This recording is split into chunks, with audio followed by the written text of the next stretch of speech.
வணக்கம் நண்பர்களே. மேசராசி நண்பர்களே வணக்கம். 7.5 சனி தொடங்குகிறது. மேசராசி நேயர்களே, பிறக்கும் புத்தாண்டில் உங்கள் ராசிக்கு 7.5 சனி தொடங்குகிறது. இதுவரை லாபஸ்தானத்தில் இருந்த சனி பகவான் இனி விரயஸ்தானத்தில் வரப்போகிறார்.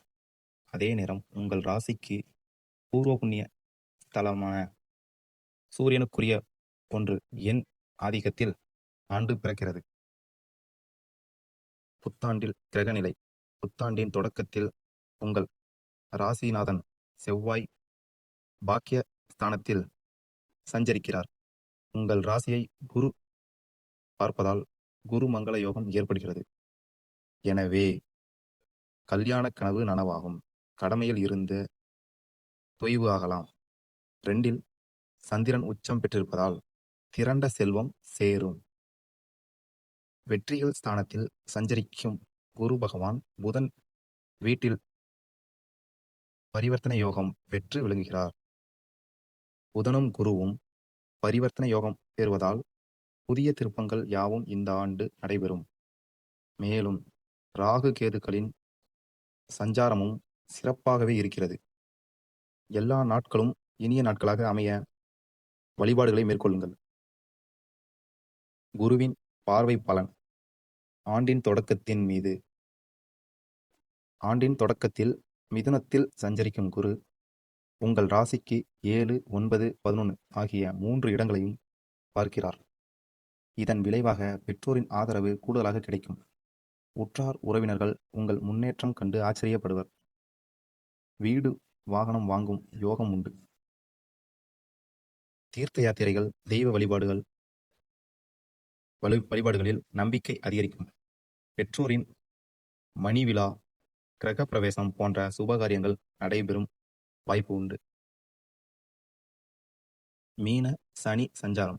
உங்கள் ராசிக்கு இதுவரை 11ஆம் இடத்தில் சஞ்சரித்து வந்த சனி 6/3/2026 அன்று 12ஆம் இடமான விரய ஸ்தானத்திற்கு செல்கிறார். அங்கிருந்து கொண்டு உங்கள் ராசிக்கு 2, 6, 9 ஆகிய இடங்களை பார்க்கிறார். தன ஸ்தான புனிதமடைவதால் தனவரவு தாராளமாக வந்து சேரும். இல்லத்திற்கு தேவையான அனைத்து பொருட்களையும் வாங்கி மகிழ்வீர்கள். பெற்றோரின் உறவு திருப்தி தரும். முன்னேற்றம் கூடும். கொடுக்கல் வாங்கலில் இருந்த மந்த நிலை மாறும். சனியின் பார்வை 6ஆம் இடத்தில் பதிவாவதால் ஜீவனஸ்தானம் புனிதமடைகிறது. எனவே தொழில் மற்றும் உத்தியோகம் சம்பந்தமான எடுத்த முயற்சிகளில் வெற்றி கிடைக்கும். திறமைக்குரிய அங்கீகாரம் கிடைக்கும். சனியின் பார்வை 9ஆம் இடத்தில் பதிவதால் பூர்வீக சொத்துக்களை விட்டுவிட்டு புதிய இடம் வாங்கும் யோகம் உண்டு. பெற்றோர் வழியில் ஏற்பட்ட பிணக்குகள் அகலும். பிள்ளைகள் வேலை நிமித்தமாக வெளிநாடு செல்லும் முயற்சியில் இருந்த தடைகளும் அகலும். பாகப்பிரிவினை சுமூகமாக முடியும். கடக குரு சஞ்சாரம். புத்தாண்டில் 26/5/2026 அன்று குரு பகவான் கடக ராசிக்கு பெயர்ச்சியாகி செல்கிறார். அப்போது அவரது பார்வை 8, 10, 12 ஆகிய இடங்களில் பதிகிறது. அஷ்டமத்தை குரு பார்ப்பதால் இழப்புகளை ஈடு செய்ய புதிய வழி பிறக்கும். தாமதமான காரியங்கள் துரிதமாக நடைபெறும். ஆரோக்கியம் சீராகும். புதிய சந்தர்ப்பங்கள் கைகூடி வர குருவின் வழிபாடு தேவை. வீண் விரயங்களை சுப விரயங்களாக மாற்றிக்கொள்வது நல்லது. குருவின் பார்வை 10ஆம் இடத்தில் பதிவதால் தொழில் வளம் சிறப்பாக இருக்கும். முன்னேற்ற பாதையை நோக்கி செல்வீர்கள். புதிய திட்டங்களை தீட்டும் வாய்ப்பு உண்டு. ஒப்பந்தங்கள் அதிகரிக்கும். படிப்பிற்கேற்ப வேலை கிடைக்கும். தொழில் வளர்ச்சி மேலோங்கும். குருவின் பார்வை 12ஆம் இடத்தில் பதிவதால் குடும்பத்தில் அதிக விரயம் உண்டாகும். வீடு மாற்றம் இடமாற்றம் வருவதற்கான வாய்ப்பு உண்டு. வீட்டிற்கு தேவையான பொருட்களை வாங்கி மகிழ்வீர்கள். அடகு வைத்த நகைகளை மீட்கும் வாய்ப்பு உண்டு. பணிபுரியும் இடத்தில் மேலதிகாரிகள் நுணுக்கங்களை கற்றுக் கொடுப்பர். சிம்ம குரு சஞ்சாரம் ஆண்டு முழுவதும் இருக்கிறது. இந்த நிலையில் 22/12/2026 அன்று சிம்மத்தில் இருக்கும் குரு வக்கரமும் அடைகிறார்.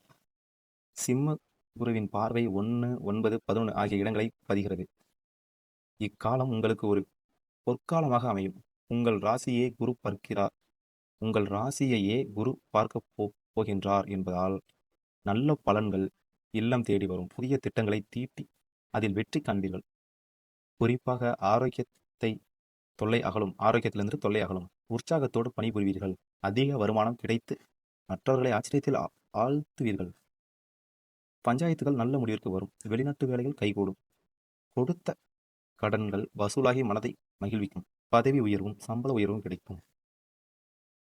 ராகு கேது பெயர்ச்சி. இந்த புத்தாண்டில் சர்ப்ப கிரகங்கள் என்று சொல்லப்படும் ராகு கேதுக்களின் பெயர்ச்சியும் நிகழ இருக்கிறது. இதுவரை உங்கள் ராசிக்கு லாபஸ்தானத்தில் சஞ்சரித்து வந்த ராகு 13/11/26 அன்று தொழிற்ஸ்தானத்திற்கு செல்கிறார். உங்கள் ராசிக்கு 5ஆம் இடத்தில் சஞ்சரித்து வந்த கேது சுகஸ்தானத்திற்கு செல்கிறார். தொழிற்ஸ்தானத்திற்கு சஞ்சரிக்கப் போகும் ராகுவால் தொழில் வளர்ச்சியும் தன விருத்தியும் உண்டு. வேகமும் விவேகமும் கலந்து செயல்பட்டு வெற்றி காண்பீர்கள். சுய தொழில் செய்பவர்களுக்கு புதிய ஒப்பந்தங்கள் அடுக்கடுக்காக வந்து சேரும். தொழிலை விரிவுபடுத்தும் முயற்சி கைகூடும். உத்தியோகத்தில் உள்ளவர்களுக்கு திறமைக்குரிய அங்கீகாரம் கிடைக்கும். சுகஸ்தானத்தில் சஞ்சரிக்கும் கேதுவால் ஆரோக்கிய தொல்லை அதிகரிக்கும். அதிக முயற்சி எடுத்தும் சில காரியங்கள் முடிவடையாமல் போகலாம். விரயங்கள் அதிகமாகும். எதையும் திட்டமிட்டு செய்ய இயலாது. பெற்றோர் மற்றும் உறவினர்களுடன் பிரச்சனை வரலாம்.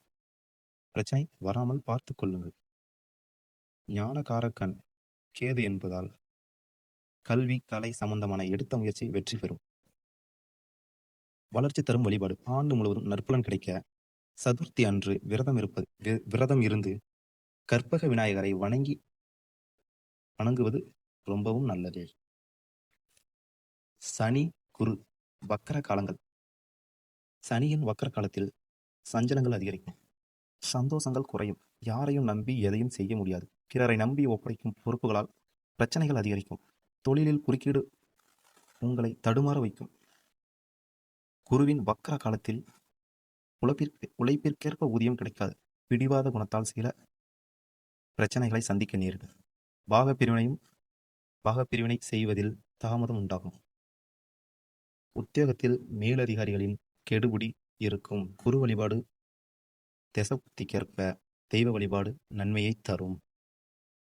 நன்றி, வணக்கம் நண்பர்களே. அடுத்த ராசிக்கானது அடுத்த வீடியோவில் பார்க்கலாம். அடுத்த ராசியானது ரிஷப ராசிக்கான அடுத்த வீடியோவில் போடுகிறேன். நன்றி, வணக்கம் நண்பர்களே.